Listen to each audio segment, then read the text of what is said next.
Hey guys, welcome back to the next video, and here is going to be more of a practical upon giving examples where OAuth is used to see basically how it's working.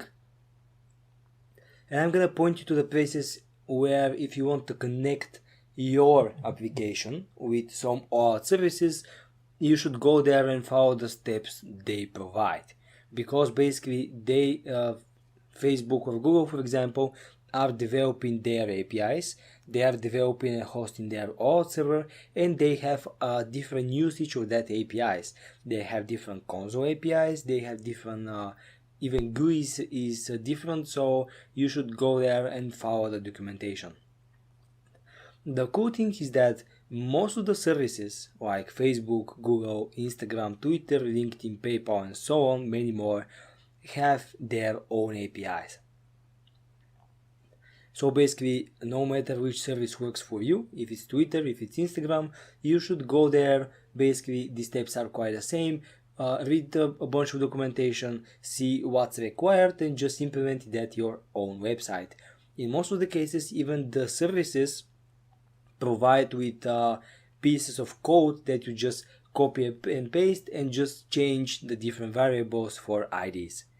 We live in 290 years, so it's pretty easy to basically implement such technologies. In the past, let's say in the past 2 or 3 years, they were not so much developed and there were more of a practical things you have to do, but now it's literally just copy paste and change a few variables. So let's just start with basically seeing some of the Facebook APIs. So if I basically open into incognito mode to reset all my password and go to Udemy, now click login, just remove that, go to login, you see this was the screen I was mentioning about. So we have continue with Facebook, continue with Google, and basically own the username of Udemy. So if I made a Udemy account, I should put my credentials here, and by having this way, I'm working directly with the server of Udemy without authentication. Remember the first lecture when we basically demonstrated how the communication occurs without OAuth.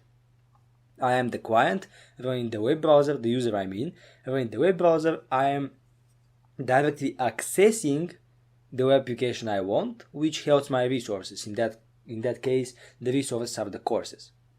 So I'm directly accessing the Udemy and filling my credentials. I'm working with Udemy's database and everything's clear. But if I want to basically connect with my Facebook or Google, if I click that, you see a pop-up window comes up. In my case, it's in Bulgarian. And if I go with the Google, it's completely the same procedure. Yeah. So it's prompting us out with basically a field for entering our credentials, either for Facebook, either for Google. So that's the case. Now here we are, by clicking that button, we are requesting from the OAuth server using the Udemy. And we are represented to the web browser, we are represented with a login form for that specific services. So let's go to developers, facebook.com. So this is the place where you can connect and use OAuth for your Facebook application. You see that buttons right here which says follow us. These are just links, but if they have some functionality, let's say for authenticating and for extracting something, they still gonna use OAuth technology. So here click login. Now here I have to again enter my basically credentials. I'm gonna do it here, so developers facebook.com. So I'm already logged in. Just filled my credentials and see I'm a developers portal of Facebook, which basically is meaning that I am requesting something from Facebook directly, right? So I'm not using now OAuth. So if I go to my apps, I have an option for create app, so I go here. Now I need to display a name. I need to display a name, let's say my app, and then my, let's say, test email. So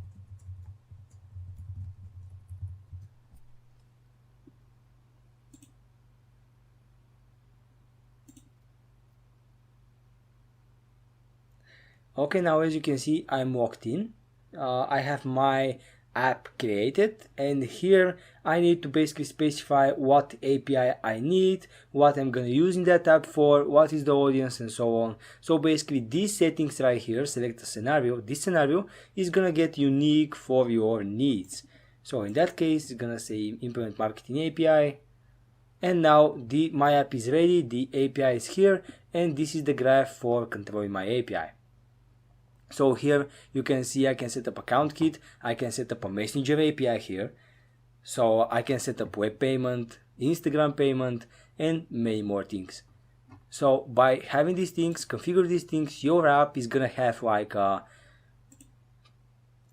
login page, a payment method, a messenger page, and so on. But to create your app with the Facebook and to connect that thing, we need to have a website, let's say, or a web application when we can code or even just access the control panel so we can edit and modify the settings. But the idea is that from here you can basically do whatever you can. You can select your app's category, you can select your app's audience, and you can select your app redirect URI or the parameters that we've discussed before.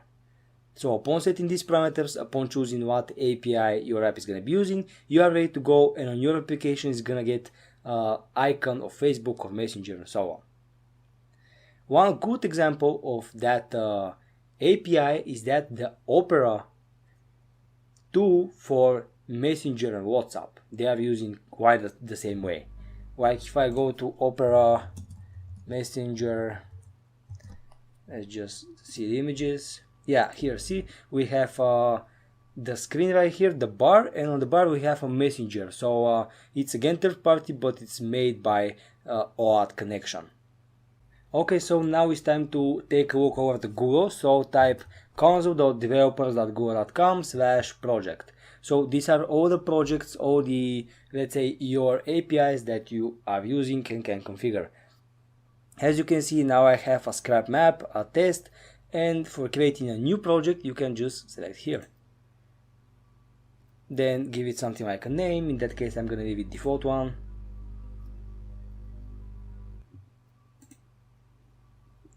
So it's generating my project.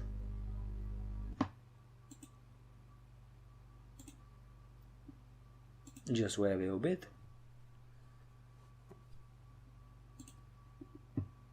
And yeah, so this is our project info. So we have our APIs, we have our project ID, project number, we have the resources, and we have even the documentations. And to go with the API, we have to go explore and enable APIs.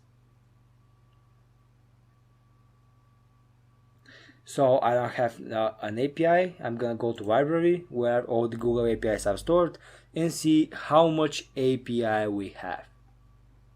Amazingly huge number of APIs. We have for Gmail, we have for maps,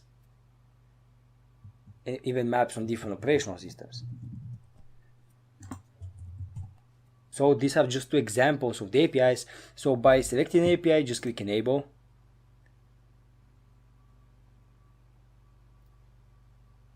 Now on the credentials tab, since the API is enabled, we can generate an API key, create credentials. We can go for generating API key, we can go for OAuth client ID, services client ID, so we can generate from here everything we need to know.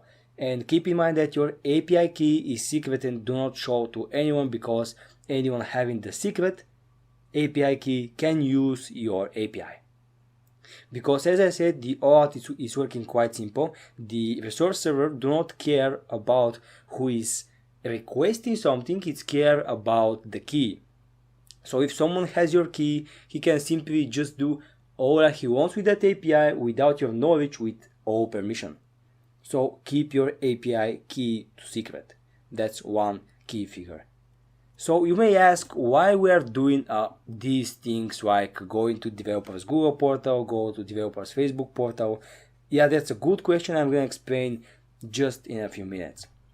Now let's go into the PayPal one. So developer.paypal.com. So from here, you can see get the smart payment button code.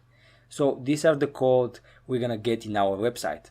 So if we follow the steps and implement what they say here, in now our website or application is gonna get that PayPal payment button.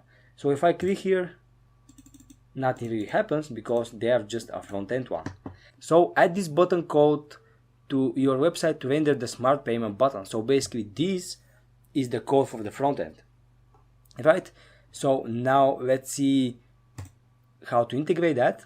Now let's try the button, and this is what's going to happen when someone clicks the button on your web application. So abstract that you are at the PayPal developer portal right now. Imagine that you are having that button on your own website. So by clicking that, we see a prompt coming up, we see a PayPal login field, we have to enter our email address. So now we are connecting with the PayPal's OAuth server. So upon implementing these steps, you're gonna have a button with your website. Upon clicking that button, the one who clicks the button is gonna get access or request basically to the PayPal OAuth server. And that OAuth server is gonna repeat the whole procedure. Now it's asking the user, for our identity. Then it's gonna send a ticket, and the ticket is gonna be sent to the resource server of PayPal, and then a transaction is gonna be made, or whatever the case is. So as you can see, the method of working is quite the same, really quite the same.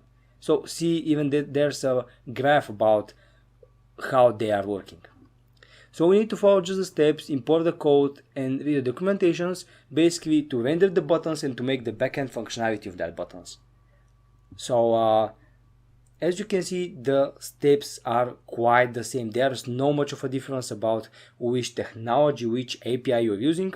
Just the companies are different, they implement it different, and you need to read every documentation differently. But the idea is that you have your own website, right? And you want your website, let's say, to have different functionality and to access resources from different companies, different services. Like you want your website, the users of your website, to have access or authenticate as a Facebook or Google, or to be able to make payment methods. So basically, in order to make that happen, we are using APIs instead of coding the whole procedure. You cannot code Facebook because it's you code it, but you can code your payment method, but it's really harder than just use an API with a key, right? And one button. And that's it. The guys have made the hard work for you. You just need to enter the API, make a register, use the API key, follow the documentation, and just import the front end, make the back end, and just insert your API key, and you're good to go. You don't need to make a new payment system from zero, from scratch. So this is the point to make everything easy, and that's the point where OAuth comes by. OAuth is the things that makes that connection secured between our third party, because in that case our application is going to be third party, and the OAuth, because let's say our users is gonna access PayPal's database and resources throughout our web application. So our web application is used as a third party. So now let's get back to the question why we are going to these developer portals, why we are setting all the API keys and so on. Well, because in order to use the API functionality, we need to have either account, we need to have also an API key for that account, and we need to make the connection. We are having a username, we are users in, let's say, Google Developer Console right here, or PayPal Developer Console. We need to register and go to developer portal as a developer, and by following these steps, which are explained here, we are making the link between our application and their OAuth and resource server. So without following these steps, these resources, or the PayPal in that case, cannot know where or who wants the information. But by following that step, by using the API keys, we are securely saying that we're gonna use that resources in our application. When we are following the steps, let's say in Google, if we are implementing a Google Map API or application using the Map API, we are telling Google, by creating our developer account and by specifying the API, we are telling Google that we're gonna use their resources with that API key. So they're gonna know, they're gonna save that, and they are aware of what's happening, because they cannot really just leave their source code and just say, hey, use it how you want. That's why we need to navigate to that developer portals. That's why we need to follow the steps. That's why we need to read the documentation about different service, how they implement the connection. Because they cannot let us some resources and some access without our representing an API key. That's how the things work. Without the API key, we are not trusted, we are not certified, we cannot follow the steps. So the first thing, we need to make the API key, and that API key stands on Google's database, for example, or PayPal's database. And when we're using that API key in our own application, by sending a request, the Google Vault server can make a comparison between the keys, and when it sees they're the same, the connection is gonna occur and the procedure is gonna start. So that's why we need to do the following steps. So guys, I appreciate for watching. I hope this was interesting for you, and I hope this is gonna be of use for you. Now you know how the auth is working. Now you know how these buttons to connect are working. Now you know how basically the API on fundamental level are working. So I hope it was interesting for you, and see you next time.